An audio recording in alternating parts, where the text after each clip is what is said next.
Assalamualaikum warahmatullahi wabarakatuh. Selamat pagi Bapak dan Ibu guru. Perkenalkan, saya Ida Royani SPD dari SD Negeri 2 Sukaresik, Kecamatan Sindang Kasih, Kabupaten Ciamis. Di sini saya akan menyampaikan tugas aksi nyata saya, yaitu tentang penyebaran pemahaman mengapa kurikulum perlu berubah. Baik, Bapak dan Ibu, materi yang akan saya bahas pada video kali ini yaitu ada pada topik 2 tentang kurikulum merdeka. Terdapat 2 modul dalam topik ini, modul 1 yaitu makna kurikulum dan modul 2 yaitu pembelajaran kurikulum merdeka. Apa itu kurikulum?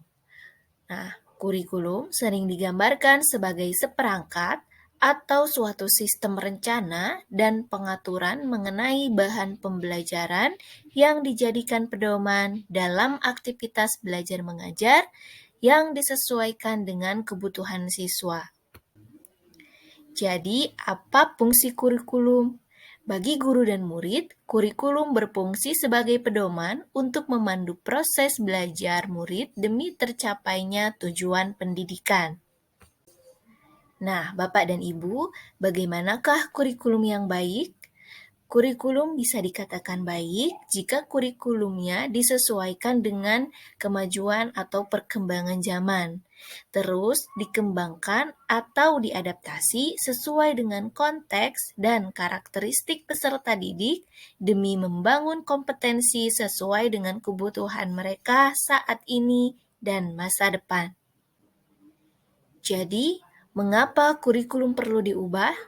Sejatinya, kurikulum dirancang untuk murid demi memfasilitasi pembelajaran yang sesuai dengan kebutuhan murid, sesuai dengan zamannya, dengan mengembangkan dan mengadaptasi kurikulum sesuai konteks dan karakteristik murid demi membangun kompetensi sesuai kebutuhan mereka di masa kini dan masa depan. Bapak dan Ibu, jadi pembelajaran seperti apa yang dibutuhkan murid di zaman saat ini? Nah, seperti yang kita ketahui, murid di zaman saat ini bisa mengakses materi pembelajaran dengan seluas-luasnya. Tidak hanya dari buku sumber yang tersedia di sekolah ataupun perpustakaan sekolah, tapi mereka bisa menjangkau materi dari internet. Bisa menggunakan gadget mereka masing-masing melalui handphone, laptop, ataupun komputer. Selain itu, kalau misalkan murid zaman dulu, kalau kita bandingkan ya Bapak dan Ibu, apa cita-cita kamu? Mungkin mereka akan menjawab sebagai guru, dokter, pilot, ataupun yang lainnya. Tetapi untuk anak di zaman sekarang mungkin akan mengatakan sesuatu yang lebih beragam atau mungkin sesuatu yang tak terbayangkan sebelumnya.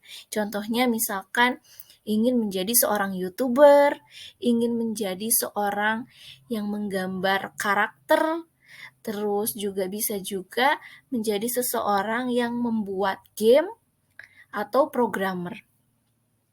Nah, itu bedanya Bapak dan Ibu, murid zaman dulu dan zaman sekarang. Selain itu, kalau murid zaman dulu mungkin menggunakan metode pembelajaran konvensional, mereka akan menerima materi dengan baik, tetapi berbeda dengan murid zaman sekarang. Kalau kita menggunakan metode konvensional, akan terkesan lebih membosankan bagi murid.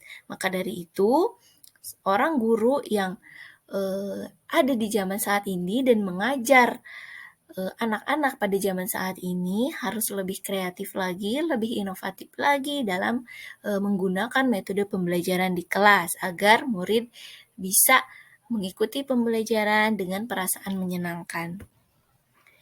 Nah, Bapak dan Ibu, untuk mewujudkan kurikulum yang berpihak pada murid, sekolah tidak bisa bekerja sendiri dalam menyusunnya.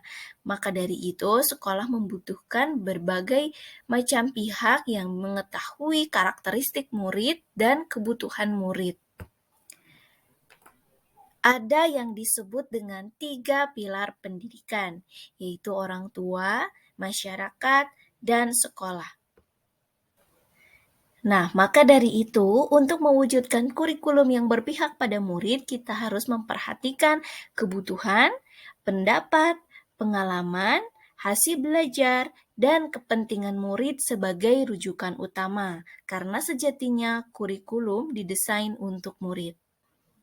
Kita lanjut ke modul 2, yaitu tentang pembelajaran kurikulum merdeka. Bapak dan Ibu, kurikulum bersifat dinamis, dapat disesuaikan dengan perkembangan zaman, disesuaikan dengan kebutuhan maupun keadaan lingkungan dan masyarakat. Maka dari itu, tidak heran jika kurikulum selalu mengalami perubahan dari masa ke masa. Kurikulum operasional satuan pendidikan. Nah, Bapak dan Ibu, saat ini pemerintah memberikan kewenangan kepada setiap satuan pendidikan untuk mengembangkan kurikulum sesuai dengan kebutuhan murid sesuai di lingkungan atau kultur masing-masing. Terdapat beberapa komponen dalam menyusun KOSP. Yang pertama, ada karakteristik satuan pendidikan. Dari sini, dianalisis konteks, dirumuskan karakteristik sekolah yang menggambarkan keunikan sekolah dalam hal peserta didik, sosial, budaya, guru, dan tenaga kependidikan. Kemudian menentukan visi, misi, dan tujuan. Untuk visi itu menggambarkan bagaimana peserta didik menjadi subjek dalam tujuan jangka panjang sekolah dan nilai-nilai yang dituju.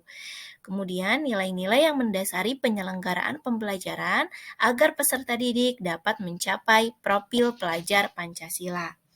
Kemudian untuk misinya, misi menjawab bagaimana sekolah untuk mencapai visi tersebut, nilai-nilai yang penting untuk dipegang selama menjalankan misi. Kemudian ada tujuan sekolah. Tujuan akhir dari kurikulum sekolah yang berdampak pada peserta didik. Tujuan menggambarkan patok-patok penting dan selaras dengan misi. Strategi sekolah untuk mencapai tujuan pendidikannya dan kompetensi atau karakteristik yang menjadi kekhasan lulusan sekolah tersebut dan selaras dengan profil pelajar Pancasila. Kemudian yang ketiga, komponen yang ketiga adalah pengorganisasian pembelajaran. Di sini, cara sekolah mengatur muatan kurikulum dalam satu rentang waktu dan beban belajar, cara sekolah mengelola pembelajarannya untuk mendukung pencapaian CP dan profil pelajar Pancasila. Kemudian, untuk komponen yang selanjutnya yaitu rencana pembelajaran. Rencana pembelajaran untuk ruang lingkup sekolah yaitu diantaranya menggambarkan rencana pembelajaran selama setahun ajaran yang berisi alur pembelajaran atau unit mapping untuk sekolah-sekolah yang menjalankan pembelajaran secara integrasi, serta program prioritas satuan pendidikan. Untuk selanjutnya yaitu pendampingan evaluasi dan pengembangan profesional. Kerangka bentuk pendampingan, evaluasi, dan pengembangan profesional yang dilakukan untuk peningkatan kualitas pembelajaran secara berkelanjutan di satuan pendidikan. Pelaksanaan ini dilakukan oleh para pemimpin satuan pendidikan secara internal dan bertahap sesuai kemampuan satuan pendidikan.